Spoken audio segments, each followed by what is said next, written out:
Well, obviously there is the book Chapter and Verse, which was done, which is done in our own words and is a fairly accurate reflection of how it was.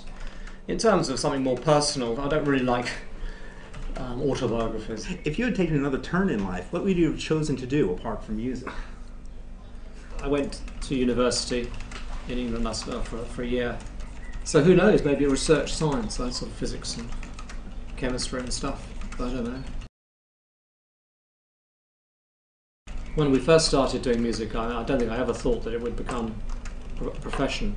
It kind of like was a hobby, a real fantasy for us to begin. I mean, we didn't, certainly Peter and I never thought of being professional musicians, and Mike and Ant sort of had a kind of idea that they wanted to give it a go. And so we followed on with their lead, with really no intention. We sort of just started with the idea that we would just do it for a bit and then stop, I am a romantic, definitely. I think my favourite period actually is probably something that's sort of more around the 30s, 1930s. I don't know, so I liked a lot of art of that period and a lot of music of that period.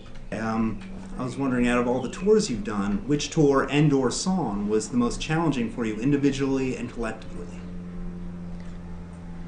Well, I think every tour we've done seems quite challenging when you start it. I mean, this last one was pretty challenging in a number of ways. One, we were playing, some stuff from all our eras. It's 30 years since I played,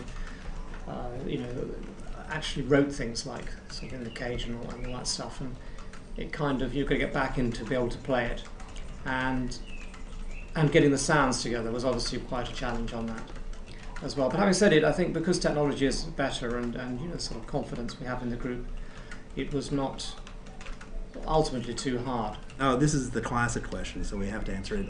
Put concerts up for sale from the board tapes that are being converted and things like that. I know, well, this has been talked about for years, and we've agreed to it, to ourselves, for years. I'm afraid we just never got around to actually doing it. We have a lot of the board tapes here. Dale has been kind of accumulating all the ones we've got, and we will. We're definitely going to do it.